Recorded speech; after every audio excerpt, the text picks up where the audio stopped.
Hello students. आज माँ Gayatri tutorial में आपका वेलकम है। आज मैं आप लोगों के सामने क्वाड्रेटिक इक्वेशन का एक्सरसाइज 4.4 बता रहा हूँ और ये तो एनसीईआरटी का क्वेश्चन है स्टूडेंट्स। लेकिन आज बताने के बाद अब जो मेरी अगली पार्ट आएगी मैंने पार्ट 5, ये सभी आरटी शर्मा के क्वेश्चन आएंगे जो आपकी बोर्ड की तैयारी के लिए काफ़ी इम्पोर्टेंट होंगे। आपकी बहुत अच्छी तैयारी हो सकती है। बस आवश्यकता है कि आप मेरे वीडियो को कंटिन्यू देखें और इसे ढंग से समझ के बार बार इसकी प्रैक्टिस करें। तो चलिए जो क्वेश्चन जो है अब मैं इसे स्टार्ट करता हूँ। तो इसके लिए मैं पहले ये बताता हूँ आपका ये क्वेश्चन क्या है। स्टूडेंट्स देखिए, मैंने बताया ये एक्सरसाइज 4.4 का क्वेश्चन नंबर फर्स्ट बता रहा हूँ मैं। देखिए इसमें लिखा हुआ है क्वेश्चन पे ध्यान दीजिए। Find the nature of root of the following quadratic equation if their root exist find them। कहते हैं इसका नेचर ऑफ रूट निकालने के लिए अगर ये इसका रूट अगर एग्जिस्ट करता है तो उस रूट को निकालना है, अगर रूट एग्जिस्ट नहीं करता है तो इसको नहीं निकालना है। तो इसका मतलब क्या होता है?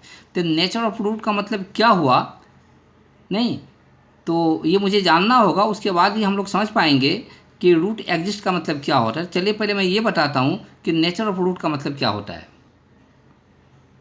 देखिए स्टूडेंट्स फर्स्ट क्वेश्चन आपका यही है, 2x² माइनस का 3x प्लस का 5 इक्वल टू 0। इसमें चेक करना है कि इसका रूट जो एग्जिस्ट करता है कि नहीं। अगर रूट एग्जिस्ट करता है तो इसके रूट को प्राप्त करना है, फाइंड आउट करना है। तो देखिए तो नेचर ऑफ रूट जानना होगा इसके लिए। देखिए मैं नेचर ऑफ रूट आपको बता रहा हूँ। तो इसके लिए क्या होता है, किसी भी इक्वेशन का डिस्क्रिमिनांट निकाला जाता है। डिस्क्रिमिनांट को हम लोग शॉर्ट में कहते हैं डी। ये डिस्क्रिमिनांट जो है कभी तो 0 के बराबर आता है, कभी 0 से बड़ा होता है, कभी 0 से छोटा होता है। फर्स्ट केस में मान लीजिए कि d इक्वल टू 0, इसका मतलब है कि डिस्क्रिमिनांट जो है ये 0 के इक्वल है। अगर डिस्क्रिमिनांट 0 के इक्वल होता है तो ऐसी स्थिति में इसके रूट जो होते हैं रूट तो रियल होते हैं, रियल एंड इक्वल। इसका मतलब क्या हुआ, क्योंकि क्वाड्रेटिक के 2 रूट होते हैं, मैंने x के 2 वैल्यू होते हैं, तो दोनों रूट रियल तो होंगे, इक्वल होंगे। मतलब अल्फा जितना होगा बीटा भी उतना ही होगा। फर्स्ट केस ये हो गया। सेकंड केस देखिए, सेकंड केस में ऐसा है d ग्रेटर देन 0। मतलब अगर डिस्क्रिमिनांट d मीन्स डिस्क्रिमिनांट, जब डिस्क्रिमिनांट d निकाला जाएगा अगर ये 0 से बड़ा होता है तो ऐसी स्थिति में इसके दोनों रूट रियल तो होंगे ही एंड अनइक्वल। अनइक्वल का मतलब जो कि इक्वल नहीं है। अनइक्वल का मतलब जो कि इक्वल नहीं है, मतलब कि डिफरेंट है। मतलब अल्फा और बीटा जो हैं दोनों अलग अलग होंगे। थर्ड कंडीशन ये है D less than 0। Less than 0 का मतलब ये होता है जो संख्या 0 से छोटी हो तो वह निगेटिव होगी। इसका मतलब है डी अगर आपको निगेटिव आ जाए तो इस केस में डी 0 से छोटी होती है और ये रियल नहीं होगा। इस केस में रूट रियल नहीं होगा, इसको लिखेंगे नॉट रियल। जब ये रियल नहीं है तो इसी को ऐसा लिखा जा सकता है डज नॉट एग्जिस्ट।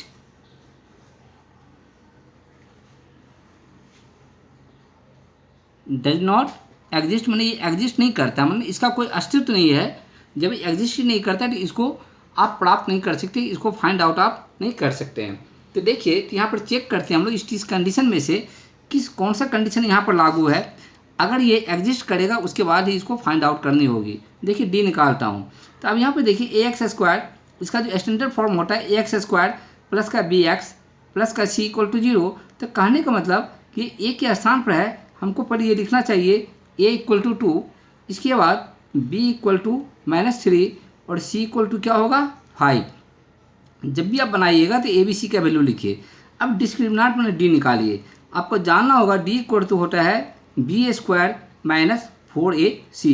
तो b² का स्थान पर -3 है तो -3 का स्क्वायर करेंगे तो क्या आएगा 9 आएगा।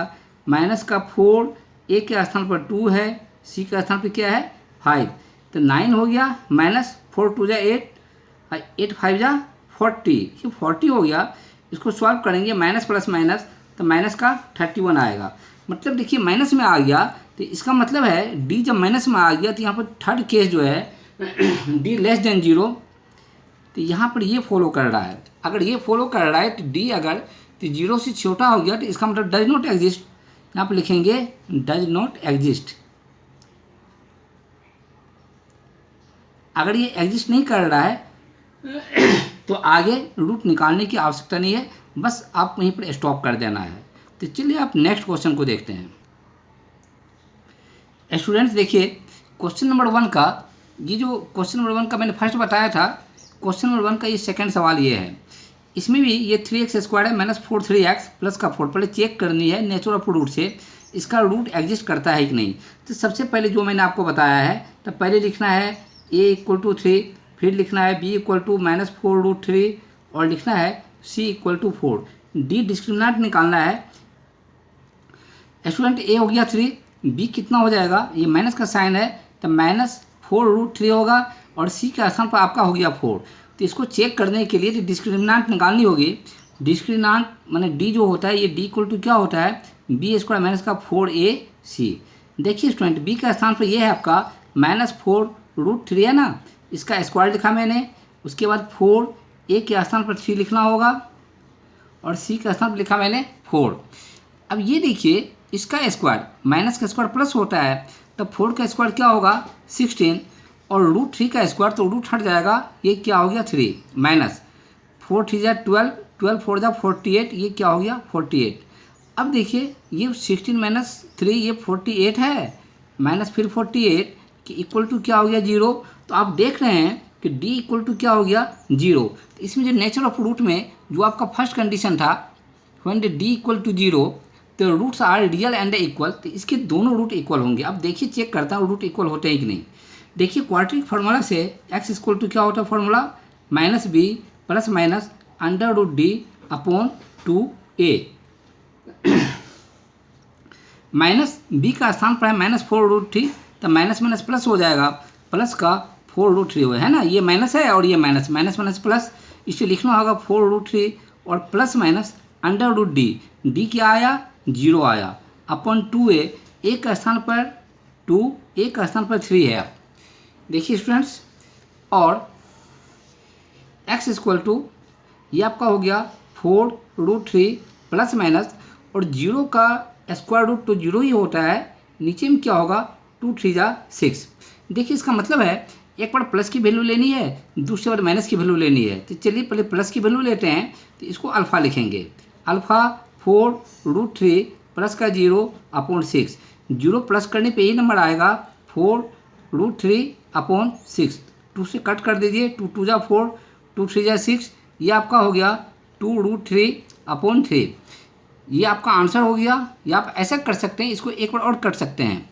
कैसे, अब यहीं पर देखिए कि 2 है ना और √3 से इसको देखिए √3 है और 3 को लिखा जा सकता है √3 × √3। √3 से √3 आपका कट हो गया, तो ये क्या हो जाएगा 2/√3। तो ये भी आंसर लिख सकते हैं आप, ये भी आंसर लिख सकते हैं, ये आपका अल्फ़ा हो गया। चलिए अब बीटा निकालते हैं। तो बीटा निकालने के लिए तो यहाँ से माइनस साइन लेनी होगी। तो बीटा = 4√3 है -0/6, 0 माइनस करने के लिए भी यही नंबर आएगा 4√3/6, जो पहले आया था वही आ गया। इसका मतलब कट करने के बाद यही नंबर आएगा 2√3। आप देखें कि अल्फ़ा जितना आया बीटा भी वही आया। ऐसा क्यों आया, तो इसका डिस्क्रिमिनेंट d जो है 0 है और ये 0 होने पर दोनों रूट इक्वल होते हैं। ज़रूर आपको समझ में आया होगा। चलिए नेक्स्ट सवाल की ओर चलते हैं। देखिए स्टूडेंट, क्वेश्चन नंबर 2 ये है आपका, find the value of k for each of the following quadratic equation so that they have 2 equal roots. दिया हुआ है कि यहाँ पर k की वैल्यू क्या होगी जिससे इस इक्वेशन के दोनों रूट जो है इक्वल हो। तो आप जानते हैं दोनों रूट इक्वल होने के लिए कंडीशन क्या है, d = 0, जो मैं अभी बता चुका हूँ। तो चलिए d निकाल के देखते हैं, इससे k की वैल्यू आ जाएगी। तो स्टूडेंट देखिए क्वेश्चन ये आपका 2x² + kx + 3 = 0। इसमें कहा है कि k की वैल्यू क्या होगी जिससे इसके रूट इक्वल हो। तो इसमें सबसे पहले आपको ABC लिखना है। a के स्थान पर 2 है, b के स्थान पर k है और c के स्थान पर आपका 3 है। तो चलिए कि दोनों रूट इक्वल दिया हुआ है कंडीशन, तो इसके लिए कंडीशन आप जानते हैं, अभी ना आपने देखा है कि डी इक्वल टू 0, इस केस में दोनों रूट इक्वल होते हैं। तो अब डी इक्वल टू क्या होता है आपका, ये लिखना होगा B square minus 4ac equal to 0। अब देखिए बच्चों, बी का स्थान पे के है तो बी स्क्वायर, तो के का स्क्वायर क्या हो जाएगा, के स्क्वायर हो जाएगा, ये हो जाएगा आपका के स्क्वायर माइनस 4ac, 4 ए के स्थान पर 2 है और सी के स्थान पर क्या है 3 इक्वल टू 0। ठीक है, अब देखिए इसलिए क्या होगा के स्क्वायर, चलिए इधर मैं लिखता हूँ, इसलिए ये हो गया के स्क्वायर माइनस 4 2 8, 8 3 24, 24 इक्वल टू 0 कि देयरफॉर के स्क्वायर इक्वल टू, इसको लाएंगे राइट साइड में प्लस में आ जाएगा, प्लस का 24 हो गया। इसके बाद के इक्वल टू, याद रखिए स्क्वायर को हटाते हैं तो राइट साइड में क्या हो जाएगा, ये स्क्वायर रूट हो जाता है, लेकिन स्क्वायर रूट हमेशा प्लस माइनस में होते हैं। तो बच्चों इसको ऐसे तोड़ सकते हैं, ये प्लस माइनस है, इसको आप लिख सकते हैं कि 4 × 6, क्योंकि 4 × 6 24 हो गया। इसको ऐसा मैंने क्यों लिखा, तो चूँकि 4 का स्क्वायर रूट निकल जाएगा तो प्लस माइनस 4 का स्क्वायर रूट 2 होगा, तो मैंने इसको 2 लिखा, और 6 का स्क्वायर रूट नहीं निकलेगा, इसको √6 लिखनी होगी। तो देखिए स्टूडेंट्स, के की वैल्यू यही होनी चाहिए, ये प्लस में भी हो सकता है माइनस में भी हो सकता है, के की वैल्यू प्लस माइनस दोनों आप ले सकते हैं, प्लस में लीजिए या माइनस में लीजिए। इस स्थिति में इस इक्वेशन के दोनों रूट इक्वल होंगे, ये आपका आंसर है। This is your answer, follow this. Students देखिए, अब मैं क्वेश्चन नंबर 3 बता रहा हूँ, ये क्वेश्चन समझिए। क्वेश्चन दिया हुआ है, is it possible to design a rectangular mango grove whose length is twice its breadth and the area is 800 metre square, if so find the length and the breadth. कहता है कि एक rectangular type का कि mango group बनाना है जिसकी लंबाई जो है चौड़ाई की 2 गुनी है और उसका एरिया क्या है 800 मीटर स्क्वायर है। अगर ऐसा संभव है इसकी लंबाई और चौड़ाई बताना है, क्वेश्चन यही। चलिए आगे सॉल्व करते हैं इसे। स्टूडेंट्स इसके लिए मुझे मैंने रेक्टेंगुलर ग्रुप बनाया। अब दिया हुआ है कि लेंथ जो है ब्रीथ की 2 टाइम्स है, तो ब्रीथ मैंने चौड़ाई, ब्रीथ को मैंने x माना, लेंथ इसका ट्वाइस है, डबल है, तो इसका मतलब लेंथ क्या हो जाएगा 2x, और इसकी एरिया दी हुई 800 मीटर स्क्वायर। तो चलिए अगर एरिया दी हुई है तो मुझे एरिया का ही फॉर्मूला लिखना है। तो रेक्टेंगल की एरिया का फॉर्मूला क्या होता है, तो L × B इक्वल टू 800, मतलब लंबाई गुना चौड़ाई होता है। तो लेंथ आपका क्या है 2x है और चौड़ाई क्या है ब्रीथ x है, इक्वल टू क्या हो गया 800 मीटर स्क्वायर, कि therefore 2x square equal to कि 800 मीटर स्क्वायर। चलिए आगे बढ़ते हैं यहाँ पर। अब देखिए अगर x स्क्वायर निकालेंगे तो ये 2 नीचे चला जाएगा, तो नीचे आने पे कट जाएगा, 2 4 जा 8, ये क्या हो गया स्टूडेंट्स, ये 400 हुआ। देखिए अब x की वैल्यू निकालते हैं। अब जानते हैं x निकालने के लिए स्क्वायर को हटाएंगे तो राइट साइड में क्या होगा √ हो जाएगा, लेकिन ये प्लस माइनस में निकलता है, इसलिए x इक्वल टू क्या हो जाएगा +-20 हो गया। लेकिन साइड जब भी होता है ना, कभी भी निगेटिव नहीं होती है, तो ये पॉजिटिव होगी, तो पॉजिटिव लेना होगा कि देयरफॉर तो x इक्वल टू क्या होगा 20। मतलब इस मैंगो ग्रुप जो है इसकी चौड़ाई हो गई 20 मीटर। ये चौड़ाई को मैंने ब्रीथ को मैंने x माना था ना, ये हो गया आपका 20 मीटर। अब लेंथ भी निकालनी है, तो लेंथ क्या है 2x का मतलब लेंथ इसका ये आपका ब्रीथ हो गया b इक्वल टू, लेंथ क्या होगा इसका डबल है, तो इसको डबल कर दीजिए। मैंने डबल है इसमें 2x, 2 × मैंने 20 लिखा, मतलब ये हो गया इसकी लंबाई जो हो जाएगी 40 मीटर और चौड़ाई क्या हो जाएगी 20 मीटर। स्टूडेंट्स इजी है, जरूर आपको समझ में आया होगा। स्टूडेंट्स देखिए क्वेश्चन नंबर 5 मुझे बताना है। इस क्वेश्चन नंबर 5 लिखा हुआ है, is it possible to design a rectangular park, क्या रेक्टेंगुलर पार्क बनाना संभव है जिसका पेरीमीटर 80 मीटर हो एंड एरिया 400 मीटर। क्या ऐसा पार्क बनाना संभव है जिसका कि पेरीमीटर 80 मीटर हो और एरिया 400 मीटर। तो इफ सो तो find the length and the breadth. अगर ऐसा संभव है तो इस पार्क की लेंथ कितनी होगी और ब्रेथ कितनी होगी। चलिए अब आगे इसे सॉल्व करते हैं। स्टूडेंट देखिए ये पेरीमीटर 80 मीटर दिया हुआ है ना, तो मैंने लिखा P मीन्स पेरीमीटर, तो पेरीमीटर इक्वल टू 80 लिखा। देखिए इस रेक्टेंगुलर जो है पार्क, इसका लेंथ को मैंने L माना है, ब्रीथ को मैंने B माना है, ठीक है। तो पेरीमीटर है तो पेरीमीटर का फॉर्मूला लिखते हैं, और पेरीमीटर का फॉर्मूला क्या होता है 2 × L + B equal to 80 metre, therefore L plus B equal to क्या होगा, ये 2 नीचे आ जाएगा तो ये हो जाएगा आपका 40 मीटर। ये इक्वेशन फर्स्ट हो गया। अब स्टूडेंट यहाँ देखिए, यहाँ पे एरिया दी हुई 400 मीटर, एरिया होता है कि L इंटू बी, तो L into B equal to होगा आपका 400 मीटर। अब यहाँ पर L की मान यहाँ से फाइंड आउट करनी होगी। देखिए यहाँ जो L दिया हुआ है तो L को क्या लिख सकते हैं, 40 माइनस बी। अब L के स्थान पर ये लिखनी होगी, क्या लिखना होगा, 40 माइनस बी। और ये दूसरा B है, यहाँ पर मैंने B लिखा इक्वल टू 400 मीटर। B से इसको मल्टीप्लाई किया, ये क्या हो जाएगा 40B, मैंने B को B से किया तो B स्क्वायर हो जाएगा, तो माइनस का इसको लेफ्ट साइड लाइए, माइनस का 400 इक्वल टू 0।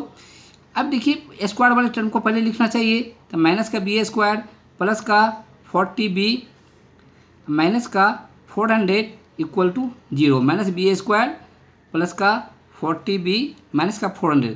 स्टूडेंट एक बार आप ध्यान रखिए, यहाँ तो माइनस है, आप ऐसे भी बना सकते हैं, लेकिन लेफ्ट साइड में अगर माइनस नहीं हो तो बनाना थोड़ा सा इजी हो जाता है, इसलिए माइनस को आप रिमूव कर लीजिए, अच्छा रहेगा। तो माइनस को रिमूव कैसे करेंगे, तो कॉमन ले लेंगे, तो कॉमन अगर ले लिया माइनस से, अब माइनस का स्थान पर यहाँ पर क्या आ जाएगा, बी स्क्वायर, चलिए मैं कॉमन लेता हूँ, तो प्लस हो जाएगा बी स्क्वायर, यहाँ माइनस हो जाएगा तो माइनस का 40B, और यहाँ भी प्लस हो जाएगा, ये क्या हो गया 400 इक्वल टू 0। माइनस को यहाँ से हटाइएगा तो 0 को पहले माइनस आ जाएगा, तो बस यही होगा आपका बी स्क्वायर माइनस 40B और क्या हो जाएगा प्लस का 400 इक्वल टू 0। अब मुझे इसे सॉल्व करना होगा, फैक्टराइज करनी होगी, तो चलिए इसको फैक्टराइज करते हैं।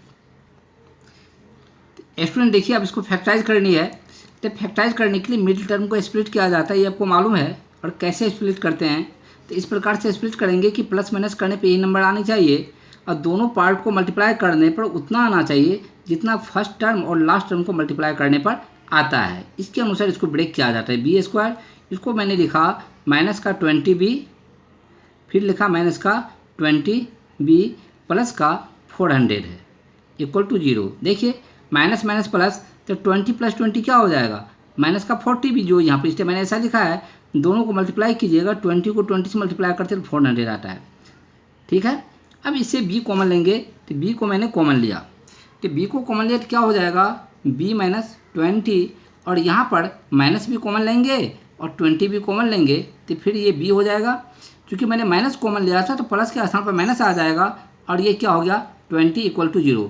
देखिए B माइनस 20 2 टाइम्स आया, तो ये 2 टाइम्स आना जरूरी है। अगर 2 टाइम्स सेम टू सेम नहीं आता है, इसका मतलब समथिंग इज रॉन्ग, ठीक है। तो चलिए 2 टाइम्स जो आया, फिर इसको हम कॉमन लेते हैं, B माइनस 20, फिर आपका हो गया B माइनस 20 इक्वल टू 0। अब आप फैक्टर में आपको ये मालूम है, इसके बराबर भी आप 0 लिख सकते हैं, इसके बराबर भी 0 लिख सकते हैं। आपने अगर इसके इक्वल टू 0 लिखा तो B माइनस 20 इक्वल टू 0, इससे क्या होगा B इक्वल टू 20 होगा। फिर इसके बराबर आपने 0 लिखा तो फिर क्या आएगा B इक्वल टू 20 आएगा। इसको आपने चौड़ाई माना था ना, तो ये 20 मीटर हो गया। अब लेंथ क्या है, तो लेंथ आपका ट्वाइस है ना, तो लेंथ अगर ट्वाइस है तो लेंथ लिख दीजिए। इसका ट्वाइस निकालने के लिए इस 20 को 2 से मल्टीप्लाई कर दीजिए, तो 20 इंटू 2, तो लेंथ क्या हो जाएगा आपका 40 मीटर। स्टूडेंट्स ये आपका आंसर हो गया, L और B दोनों निकल गए, ये आपका आंसर हो गया। अब स्टूडेंट्स इस वीडियो को बार बार देखिए आप, अगर कोई परेशानी है तो आप मुझे कमेंट बॉक्स में कमेंट करके बता भी सकते हैं। इसके बाद आप मेरे चैनल को प्लीज़ सब्सक्राइब कर दीजिए और इसे लाइक भी कर दीजिए, आप इसे शेयर भी कर दें। और इसके बाद अब जो मेरी दूसरी वीडियो आएगी ये RD शर्मा की आएगी, इसे आप अवश्य देखें, इससे आपको काफ़ी बेनिफिट मिलेगा और आपकी तैयारी अच्छी से अच्छी हो सकती है। इस वीडियो में इतना ही, नेक्स्ट वीडियो में फिर मिलते हैं।